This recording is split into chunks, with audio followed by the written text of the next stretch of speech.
안녕하세요. 반갑습니다. 첫 번째 강의를 맡게 된 김은혜입니다. 제 강의는 한 가지 질문에서 시작합니다.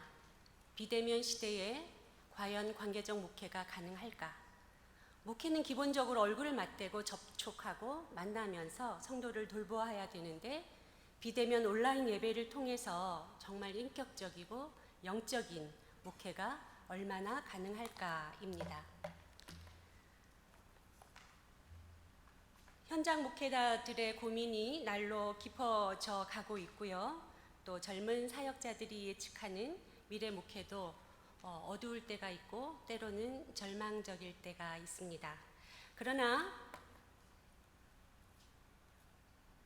우리가 잊지 않아야 할 것은 대면 예배가 중지되고 교회 모임 다양한 활동들이 팬데믹 시기에도 하나님은 이 세계를 사랑으로 돌보시고 우리의 예배를 받으시고 하나님의 은총 속에 세계의 모든 것이 연결되어 있다라고 하는 이 보이지 않는 세계가 우리의 실제임을 믿어야 합니다.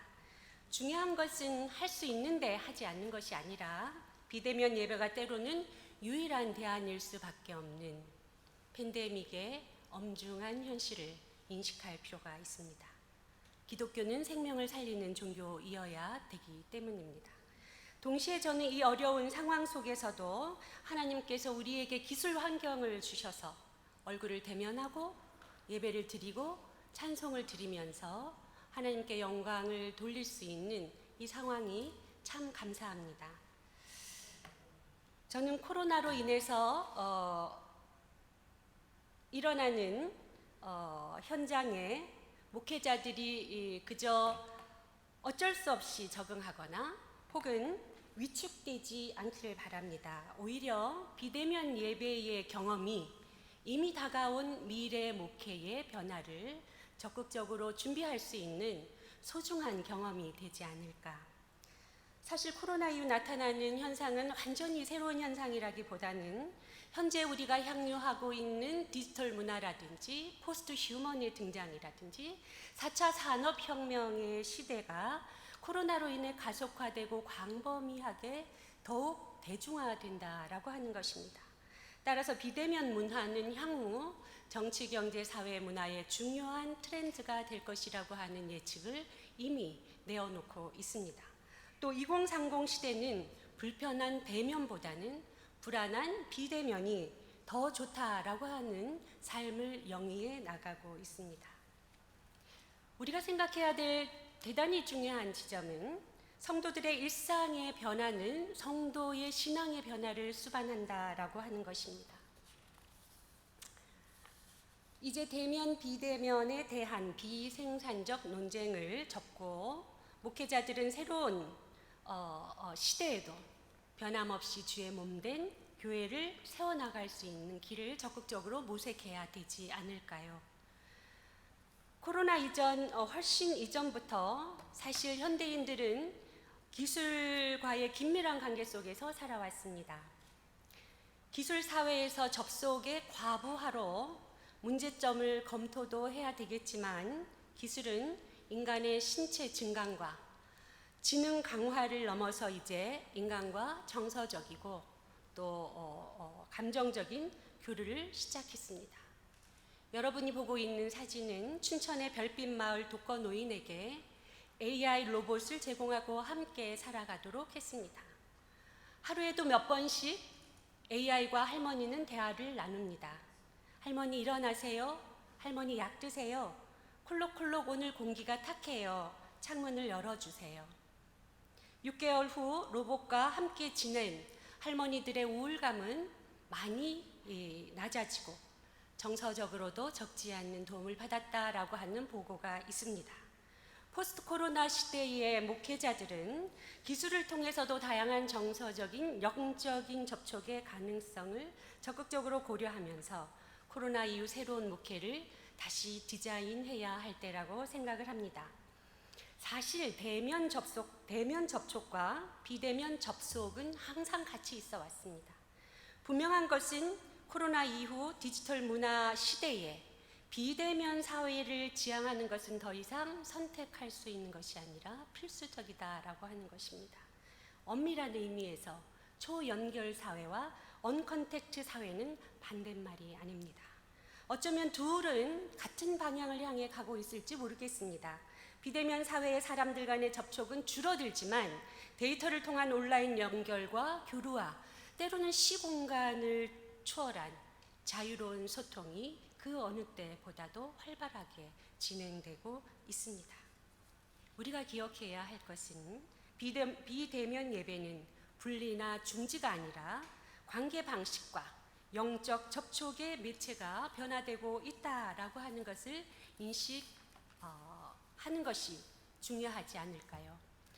2000년 전 유대 시대에 예수님께서 하나님 나라를 전하실 때 드레핀 백합화와 공중에 새가 없었다면, 바다와 풍랑을 일으키는 변화무쌍한 자연 현상이 없었다면 예수님의 하나님 나라 전파와 기적이 가능했을까요? 마지막 만찬의 빵과 포도주와 식탁과 의자, 제자들의 발을 씻기신 그릇들은 단순한 그저 도구가 아니라 하나님 사랑의, 예수님 사랑의 표현을 적극적으로 하는 소중한 매체였다라고 하는 것입니다. 인간은 홀로 할 수 있는 것이 아무것도 없습니다. 포스트 코로나 시대에 목회를 적극적으로 재디자인하기 위해서 중요한 것이 신학적 변화입니다. 시간의 한계상 다 설명할 수 없고 여러분들이 이 책을 구입하시면 이 책에 자세히 쓰여 있으니까 참고하시기 바랍니다. 또 하나 여러분들과 함께 나누고 싶은 것은 포스트 코로나 시대의 경험을 교회의 긍정적인 변화의 기회로 만들기 위해서 제가 생각하기에는 목회자의 자세가 가장 중요하다고 생각을 합니다. 현재 일어나고 있는 이 수많은 변화에 대한 목회자의 영적인 진단은 바로 성도들에게 영적인 양식으로 제공되기 때문입니다. 이러한 의미에서 우리가 개념적으로 나누는 언택과 컨택, 현장 예배와 온라인 예배를 우열의 관계나 정상 비정상의 관계로 바라보는 자세는 시급히 수정돼야 한다고 생각을 합니다. 그 어떤 예배라도 하나님 앞에서 임시적일 수가 없고 그 어떤 예배라도 열등한 예배가 있을 수가 없기 때문입니다. 하나님 앞에서 드리는 예배는 언제나 온전한 예배이어야 하기 때문입니다. 목회자가 이미 반년을 훌쩍 넘어 진행되고 있는 언제 끝날지 모르는 코로나 상황을 긴급한 상황으로만 규정하고 예배와 교육과 선교를 임시 방편적으로 진행한다면 그것이야말로 목회적 사명을 유보하는 것이 아닐까요? 그저 예전으로 돌아가기를 기다리면서 성도의 교제와 이웃사랑을 최소화시킨다면 이것은 코로나 이후에 더 심각한 영적 위기가 될 수 있다. 앞으로 교회가 참 어려워지겠죠. 재정적으로도 참 어려워질 거라고 생각합니다. 사랑하는 동역자 여러분, 사역자를 내보내는 대안을 선택하지 마시고 함께 고통을 분담하고 공존을 모색해 주시기를 간곡히 부탁드립니다. 사랑하는 동역자 여러분, 지금 우리가 눈물로 인도했던 성도들이 물밀듯이 빠져나가고 있습니다. 가난한 성도로 시작한 교회 이탈이 영적 접속과 접촉을 통해서 강력하게 신앙의 네트워크로 형성하지 못한다면 이 이탈은 가속화될 수 있지 않을까요? 목회자들은 온통 믿는 사람들로 둘러싸여서 살아가고 있지만 여러분 평신도의 6일의 삶을 한번 상상해 보시기 바랍니다. 기독교의 반기독교적인 정서가 만연하고 교회 다닌다라고 말하기가 참 어렵고 최소한의 신앙의 자존감을 유지하기 어려운 시대에 현장에서 일상의 삶에서 믿음의 끈을 놓지 않으려고 애쓰는 평신도 성도 여러분들을 생각해 보시기 바랍니다.